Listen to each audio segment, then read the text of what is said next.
जिंदा नाम में आप सभी को जय मसीह की।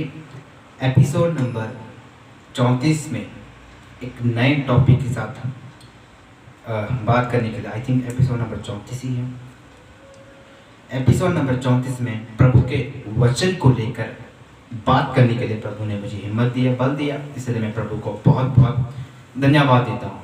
और मुझे पता है कि आप सब लोग कैसे हैं, आप अच्छे होंगे, मैं विश्वास करता हूँ, आशीषित होंगे। और आज एक बहुत ही अच्छे और बहुत ही गंभीर टॉपिक के साथ बात करेंगे आज, क्योंकि मसीहत में यानी कि मसीह की देह में बहुत ज़्यादा कल्ट फैला हुआ है वचन को लेकर। वचन में कोई किसी तरह का कोई कल्ट, कोई भी ऐसी कॉन्ट्रडिक्शन वाली बात वचन में नहीं, लेकिन कॉन्ट्रडिक्शन बनाने वाली कई ऐसे डिनोमिनेशंस हैं, कई ऐसे लोग हैं जो वचन में कल्ट बताते हैं कि वचन ऐसा नहीं, ऐसा होना चाहिए, ऐसा नहीं, ऐसा होना चाहिए। तो आज इस वीडियो के माध्यम से उन लोगों का पर्दाफाश किया जाएगा। पर्दाफाश मतलब वचन जो सीधा है, वचन जो खरा है, खरी शिक्षा यानी कि जो अच्छा डॉक्ट्रिन वचन की तरफ से आज मैं आपको बताने की कोशिश करूंगा। जो शुद्ध वचन है, बिना मिलावटी वाला वचन आपके सामने रखूंगा। और आज हमारा टॉपिक है बैप्टिज्म इन विच नेम, यानी कि बपतिस्मा किस नाम से दिया जा रहा है, किस नाम से देना चाहिए, इसके बारे में थोड़ा डिटेल स्टडी करें। क्योंकि ये जो टॉपिक है इतना ज़्यादा फैल चुका है, इतना ज़्यादा कल्ट फैल चुका है इस डॉक्ट्रिन को लेकर कि बपतिस्मा किस नाम से देना चाहिए ये तक भी लोगों को पता नहीं। तो इस बात के लिए भी लोग क्या करते हैं, आर्ग्यूमेंट करना शुरू कर देते हैं। तो आज इस वीडियो के माध्यम से इस कल्ट को, इस जो क्या बोलते हैं गलत फहमी को दूर करने की मैं पूरी कोशिश करूँगा यीशु के नाम से। क्योंकि दिल में ये कल्ट बैठा हुआ है कि दिल में बैठने का मतलब क्या, आपने जगह दी थी उस कल्ट को बैठने की, तो आज उसको हटाने की कोशिश करें। बपतिस्मा यीशु के नाम से या पिता, पुत्र और पवित्र आत्मा के नाम से, ये पहला सवाल है हमारे सामने। बैप्टिज्म यानी कि बपतिस्मा यीशु मसीह के नाम से देना चाहिए या पिता, पुत्र और पवित्र आत्मा के नाम से देना चाहिए। कई लोग जो बोलते हैं पिता, पुत्र और पवित्र आत्मा के नाम में बपतिस्मा ट्रिनिटी वाले देते हैं। कहाँ पर लिखा ट्रिनिटी वाले देना चाहिए? ये सभी लोगों को बोला है, तुम सब जाओ, सब जातियों में फैल जाओ और उन्हें पिता, पुत्र और पवित्र आत्मा के नाम से बपतिस्मा दो। या अगर यीशु ने बोला है, वहाँ पर ट्रिनिटी का क्या सवाल पैदा होता है? ट्रिनिटी का सवाल कौन सा पैदा होता है? मैं कमेंट सेक्शन ऑन करूंगा, आप जितना हो सके कमेंट करिए, मुझे बताएं कहाँ पर ऐसे लिखा कि ट्रिनिटी वाले ऐसा करते हैं। और आज इस कंफ्यूजन को दूर किया जाएगा, लेकिन जो डिनोमिनेशंस होती हैं वो कभी इन बातों को नहीं मानेंगे। डिनोमिनेशन मतलब one God, Trinity, Catholic, Orthodox, Lutheran church, Brethren church, ये कभी भी इस बात को कभी नहीं मानेंगी जो आज मैं बोलूँगा। लेकिन जो आम लोग हैं जो वचन पर विश्वास करते हैं, क्योंकि आज मैं ट्रिनिटी या वन गॉड किसी को भी लेकर नहीं आया हूँ, मैं परमेश्वर के वचन को लेकर आया हूँ और वचन के साथ ही आपके साथ बात करूँगा, वचन के साथ बात करूँगा, एकदम प्रूफ के साथ बात करूँगा, हिस्टोरिकल बैकग्राउंड भी आपको मैं समझाने की कोशिश करूँगा। Great commission of Jesus Christ, परमेश्वर का महान आदेश क्या है? मत्ती की 28 अध्याय उसके 18-19-20।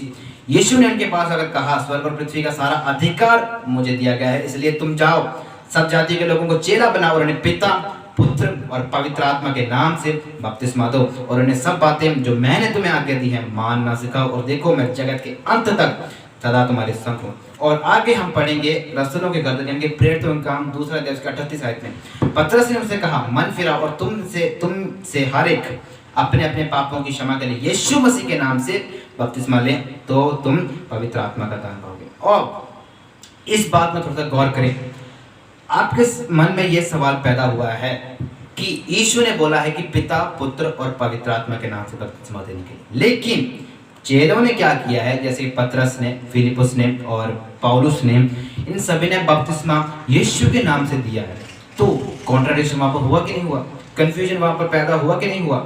हुआ है आपके मनों में, वचन में नहीं, आपके मनों में पैदा हुआ है कि आप ये बता रहे होंगे यीशु ने तो पिता, पुत्र, पवित्र आत्मा के नाम से बपतिस्मा देने के लिए कहा, लेकिन चेले यीशु के नाम से दे रहे हैं, ये कैसा हो सकता है? तो जो चेलों ने जो बपतिस्मा दिया वो आज भी लागू होना चाहिए। कई लोग देते भी हैं यीशु के नाम से, वही लोग बोलते हैं कि आपका जो बपतिस्मा है, जो पिता पुत्र और पवित्र आत्मा के नाम वाला बपतिस्मा, वो गलत है।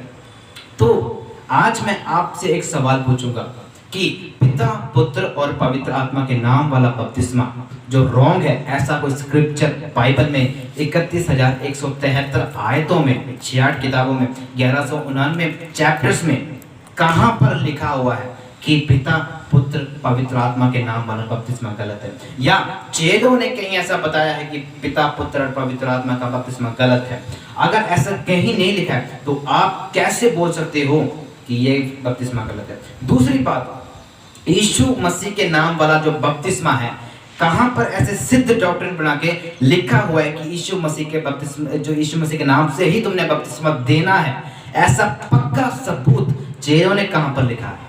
चेलों ने कहां पर लिखा है? प्रेरितों के काम को पता है, लूका ने लिखा है। लूका ने ही जो प्रेरितों के काम को लिखा है, जो प्रेरितों ने बोला है, जो रसूलों ने बोला है, वो सुनकर लूका ने लिखा है। और अब मेरा सवाल ये है कि पतरस ने कहीं अपनी पत्रियों में ऐसा लिखा है कि तुमने यीशु के नाम से ही बपतिस्मा लेना है, तुमने यीशु मसीह के नाम से बपतिस्मा देना है? या प्रेरित पौलुस ने अपनी 13 पत्रियों में कहीं ऐसा लिखा है कि तुमने यीशु मसीह के नाम से ही बपतिस्मा देना है? कहीं पर भी ऐसा लिखित डॉक्ट्रिन कहीं पर भी जो चेलों ने ऐसे बताया तो मुझे कोई भी स्क्रिप्चर निकाल के दे दे। कहीं पर भी ऐसे लिखित डॉक्ट्रिन, ऐसे पक्का सबूत, क्योंकि आदेश, महान आदेश उनको मिल चुका है। कौन सा? पिता पुत्र और पवित्र आत्मा के नाम वाला बपतिस्मा। तो उससे बढ़कर जो क्या बोलते हैं, उससे बढ़कर कोई डॉक्ट्रिन नहीं हो सकता, ना चेले बना सकते हैं, क्योंकि यीशु ने ही वो आज्ञा दी है। यीशु बोलता है कि तुम बपतिस्मा देना है। यहाँ पर जो प्रेरित लोग क्या बोलते हैं कि तुमने यीशु मसीह के नाम से बपतिस्मा लेना है। यीशु बोल रहा है कि तुमने पिता पुत्र और पवित्र आत्मा के नाम से बपतिस्मा देना है, और यहाँ पर बोल रहे यीशु के नाम से बपतिस्मा लेना है। इन दोनों में बहुत फर्क है, देना और लेना। एक्टिव और पैसिव वॉइस में ये बातें लिखी हुई है, तो तुम पवित्र आत्मा का दान पाओगे। अब क्रिश्चियन लोगों में यही एक बात फैली हुई कि पिता पुत्र पवित्र आत्मा के नाम वाला बपतिस्मा गलत है और यीशु नाम वाला बपतिस्मा सही है। कहीं पर भी बाइबल में ऐसा कहीं पर भी पक्का स्क्रिप्चर मुझे निकाल के बता दें कि ये बपतिस्मा गलत है, यीशु नाम वाला बपतिस्मा सही है, ऐसा करके कहां पर लिखा हुआ है मुझे बता दें। प्रेरितों ने, मैं तो पढ़ रहा हूं तो वहां पर कहीं भी ऐसे नहीं लिखा कि यीशु नाम वाला बपतिस्मा सही है, पिता पुत्र पवित्र आत्मा वाला गलत है। ऐसे कभी भी मैंने नहीं पढ़ा, कभी भी मैंने नहीं पढ़ा। तो आप ये कहां से लेकर आते हैं? मैं यहाँ पर ट्रिनिटी और जीसस होने की बात नहीं कर रहा, मैं बात कर रहा हूँ परमेश्वर के जिंदा कलाम की, परमेश्वर की जिंदा कलाम की बात कर रहा हूँ। कोई डिनोमिनेशन की तरफ से मैं बात नहीं कर रहा हूँ, किसी संस्था, किसी इंसान की तरफ से बात नहीं कर रहा हूँ, बल्कि परमेश्वर के जिंदा कलाम से बात कर रहा हूँ। भाई इसको मानना है तो मानो, नहीं तो आप अगर अपने डॉक्ट्रिन पर चलना चाहते हो, आप अपने संस्था के अनुसार चलना चाहते हो, वहां पर भी आप चल सकते हो। तो बात यहाँ पर आती है कि कहाँ कई चेलों ने ऐसी कोई बात लिखी हुई है अपनी पत्रियों में कि तुमने यीशु के नाम से बपतिस्मा देना है, यीशु के नाम से बपतिस्मा देना है? कहीं पर भी नहीं लिखा, कहीं पर भी ऐसी बात नहीं लिखी है। लेकिन यीशु के नाम से बपतिस्मा क्यों दिया गया, जबकि यीशु ने बोला कि तुमने पिता और पुत्र पवित्र आत्मा के नाम से बपतिस्मा देना है? तो अगर यीशु ने इसे बोल दिया है तो चेलों ने क्यों यीशु के नाम से बपतिस्मा दिया? यीशु ने तो बोला पिता पुत्र पवित्र आत्मा, लेकिन चेलों ने यीशु के नाम से क्यों बपतिस्मा दिया? इसके पीछे की हिस्ट्री को हमने जानना है। ये नहीं कि पिता पुत्र पवित्र आत्मा का नाम यीशु है, मानता हूं मैं वो यीशु है, लेकिन पुराने नियम का जो यहोवा, नए नियम का यीशु, मैं वो बात मानने के जो वो वाला बात मैं मानता हूँ। कौन सी बात? पुराने नियम का यहोवा, नए नियम का यीशु। यीशु असल में क्या हुआ? यीशु बनने का कारण क्या हुआ? दुनिया को बचाने के लिए। दुनिया को बचाने के लिए आया कौन है? यहोवा आया है, यहोवा आया है। दुनिया को बचाने के लिए यहोवा प्रकट हुआ। मतलब यहोवा एक जो क्या बोलते हैं देहधारी हुआ, वचन देहधारी हुआ। मतलब यहोवा क्या हुआ? जो अपने आप को बदल दिया, उसने देह को धारण कर लिया, और वो देह में जब धारण हुआ, देह को उसने पहन लिया, शरीर को पहन लिया, तो वो यीशु बन गया। मतलब यीशु उसने नाम रख दिया, यीशु उसने नाम रख दिया, वो है यीशु। तो अब हमें थोड़ा जानने की जरूरत है कि क्या यीशु की महान आज्ञा एक दृष्टांत है? कई लोग बोलते हैं वो एक दृष्टांत है, एक पैराबल है। बिल्कुल भी नहीं, बिल्कुल भी नहीं। यहाँ पर बपतिस्मा देने की बात हो रही है, यहाँ पर कोई दृष्टांत की बात नहीं हो रही। नहीं तो बता दें यीशु का पुनरुत्थान, यीशु का जी उठना, यीशु का मौत, सभी बातें दृष्टांत है। ये सब बातें आप दृष्टांत मान लो। कल को कोई बोलेगा कि यीशु आया भी नहीं है, वो भी आप मानने के लिए तैयार हो जाओगे, वचन पर नहीं आपको विश्वास। तो ये कई लोग बोलते हैं कि ये दृष्टांत है, बिल्कुल ही रॉन्ग है। ऐसा कोई दृष्टांत नहीं। यहाँ पर यीशु बोल रहा है कि तुम पिता, पुत्र, पवित्र आत्मा के नाम से, यानी कि baptise them in the name of the Father, Son and of the Holy Spirit. Baptise them यानी कि पूरे पक्के तौर पर डॉक्ट्रिन मिल रहा है, पूरे पक्के तौर पर विश्वास के साथ यीशु बोल रहा है कि तुमने जाके क्या करना, जातियों में फैलना और उन्हें पिता, पुत्र, पवित्र आत्मा के नाम से बपतिस्मा तुमने देना है। देना है, तुमने देना है, पक्का मिला है, मुझे और आपको मिला, ये ऑर्डर मिला है कि तुमने क्या करना है, पिता, पुत्र, पवित्र आत्मा के नाम से बपतिस्मा तुमने देना है, देना है। ऐसा कोई स्क्रिप्चर नहीं जो साबित करेंगे पिता, पुत्र, पवित्र आत्मा के नाम वाला बपतिस्मा गलत है। चेलों ने भी ऐसा कहीं नहीं लिखा कि तुम यीशु मसीह के नाम से बपतिस्मा दो। अभी इसके पीछे की हिस्ट्री जानते हैं कि चेलों ने ऐसा क्यों किया। चेलों ने, जबकि उनको आज्ञा मिली है कि तुमने पिता, पुत्र और पवित्र आत्मा के नाम से बपतिस्मा देना है, तो पर चेलों ने वहां पर यीशु के नाम से बपतिस्मा दिया। इसका मेन कारण क्या है? रसूलों के कर्तव्य 2 अध्याय के 9, 10, 11 आयत में हम पढ़ते हैं, तो वहां पर कई समुदाय के लोग यहूदिया और यरूशलेम में पहुंचे हुए। यीशु के जी उठने के बाद पवित्र आत्मा को जब चेले लोग प्राप्त कर रहे थे, मरकुस के महल के अंदर जब प्रार्थना करे, तब 120 लोगों के ऊपर पवित्र आत्मा है। ध्यान से सुनेगा इस बातों को, ध्यान से सुनना इस बात को, ध्यान से, एकदम पूरी बातों को आपके सामने रख रहा हूँ, हिस्ट्री रख रहा हूँ, तो ध्यान से सुनिएगा। जो पतरस और बाकी लोग, चेले लोग, 120 लोग कुल मिलाकर, वो पवित्र आत्मा को प्राप्त करने के लिए वहां पर बैठे थे। किसके अंदर? मरकुस के महल के अंदर बैठे हुए। तो वहां पर पवित्र आत्मा का अभिषेक उतरा, वो अन्य भाषा बोलने लगे। अन्य भाषा बोलने वक्त रसूलों के कर्तव्य 2 अध्याय के 9, 10, 11 आयत में कई समुदाय के लोग वहां पर प्रकट हो रहे, कई अलग अलग राज्यों के लोग, यानी कि अलग अलग देशों के लोग प्रकट हो रहे। वो कौन कौन है? पार्थी, मेदी, एलामी और मेसोपोटामिया और यहूदिया और कप्पदोकिया और पुंतुस और आसिया और फ्रूगिया और पंफूलिया और मिस्र और लिबिया देश जो कुरेने के आसपास है, इन सब देशों के रहने वाले और रोमी प्रवासी, अर्थात यहूदी और यहूदी मत धारण करने वाले करेदी और अरबी भी हैं। मतलब क्या है? ये सब लोग यहूदिया और यरूशलेम में पहुंचे हुए हैं। पेंतिकोस्त का दिन है, ये सभी लोग वहां पर पहुंचे। इनमें से कई लोगों ने यहूदी धर्म को धारण भी कर लिया है, मतलब पहन भी लिया है, यानी कि एक्सेप्ट कर लिया। कई लोगों ने नहीं भी किया।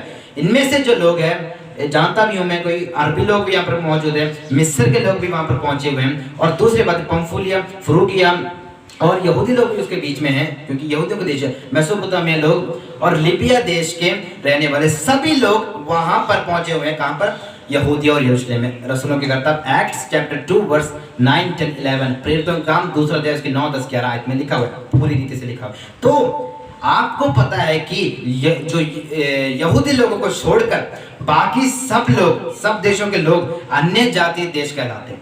मतलब क्या है? यहूदी लोगों को छोड़कर इंडिया हो, पाकिस्तान हो, अरब कंट्री हो, या दूसरा अमेरिका, फ्रांस, जापान, ये सभी अन्य जाति के लोग कहलाते हैं, क्योंकि प्रभु ने यहूदी लोगों को जातीय लोग ठहराया था। लेकिन जो अन्य जाति के लोग हैं वो कौन है?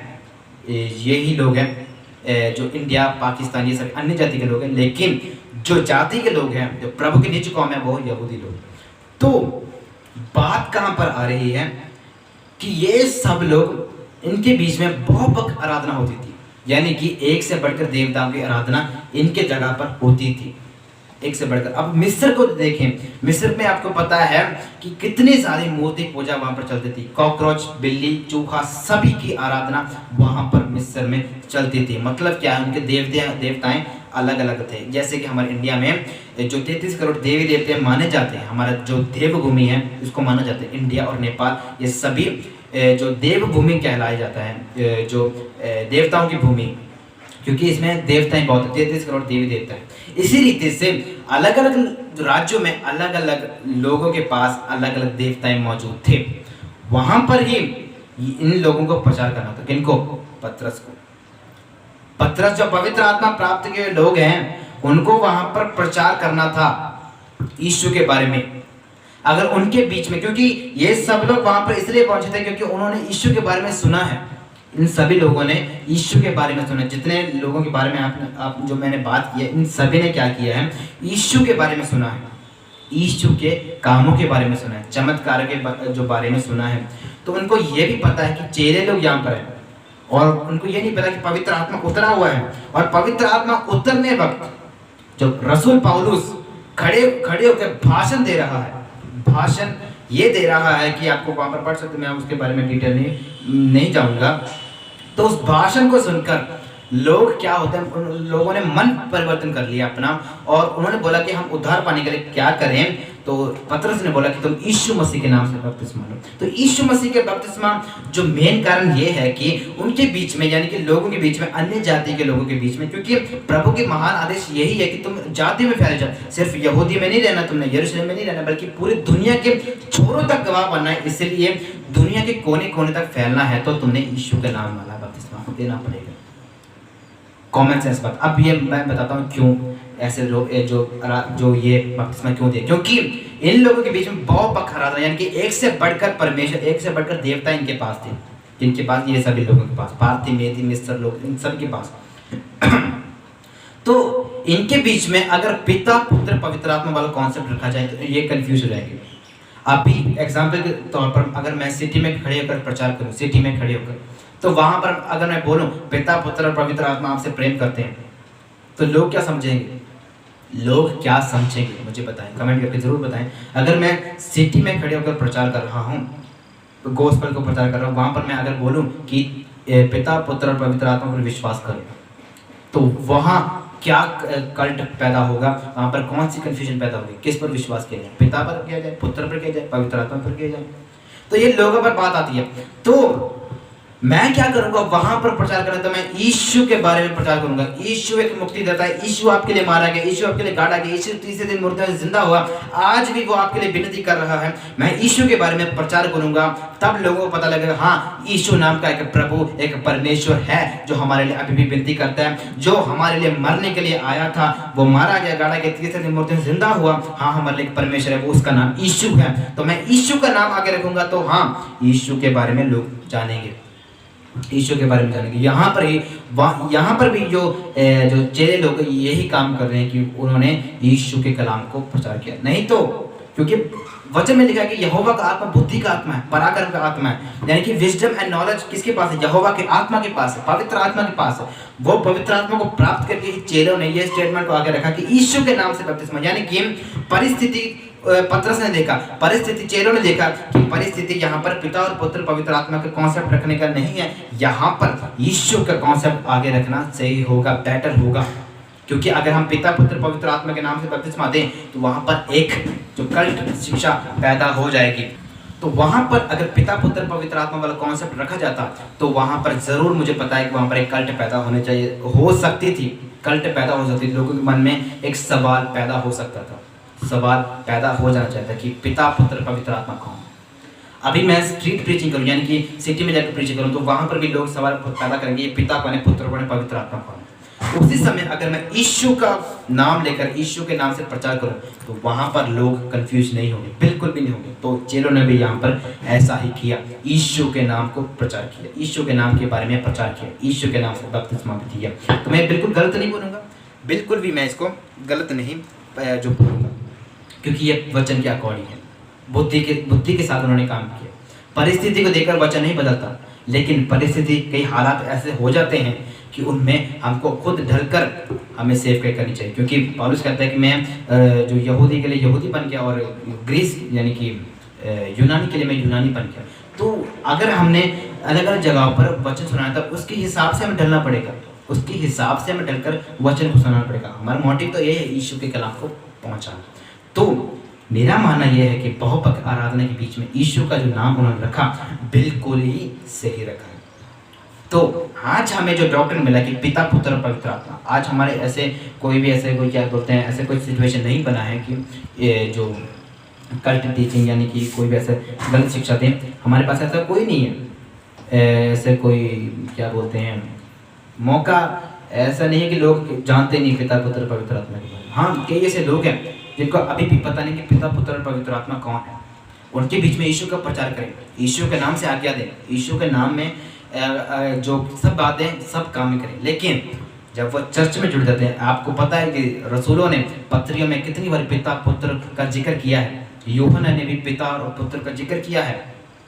तो वो सब बातें कलीसिया स्थापना करने के बाद है, कलीसिया हमको लेटर लिखने के बाद है। जब कलीसिया स्थापित हो गई, कलीसिया को पता लगने लगा कि पिता है, पुत्र है, पवित्र आत्मा है। बाइबल में लिखी बात है, इसको हम कभी टाल नहीं सकते। पिता पुत्र पवित्र आत्मा बाइबल में है। तो जब ये धीरे धीरे लोगों को पता लगना शुरू हो गया, तब वो कलीसिया में जुड़ते गए, उनको पता लगते गया। तो ये सब बातें कलीसिया स्थापना होने के बाद कही गई, पिता पुत्र। लेकिन कलीसिया स्थापना होने से पहले जब प्रचार करना था, बपतिस्मा देना था, जब मन फिराव का जो प्रचार करना था, तब उस समय यीशु के नाम को उधर यूज किया गया, क्योंकि लोगों में एक कंफ्यूजन पैदा हो सकती थी कि हमारे बीच में तो इतने बड़े देवता हैं, इतने सारे देवता हैं, हम इतने देवताओं को मानने वाले लोग हैं। तो वहाँ पर पिता पुत्र पवित्र आत्मा का कॉन्सेप्ट रखना चेलों ने ठीक नहीं समझा, क्योंकि उनको पता लग गया कि यहाँ पर यीशु के नाम वाला बपतिस्मा ही यहाँ पर दिया जाना चाहिए। इसी रीति से कुरनेलियुस के घर में भी ये जो उन्होंने पतरस ने उनको बपतिस्मा यीशु के नाम से दिया, क्योंकि कुरनेलियुस अन्य जाति का काम जो परमेश्वर का है वो अन्य जाति में होने लगा। तो अन्य जाति के लोगों में यीशु के नाम वाला बपतिस्मा दिया जा रहा था।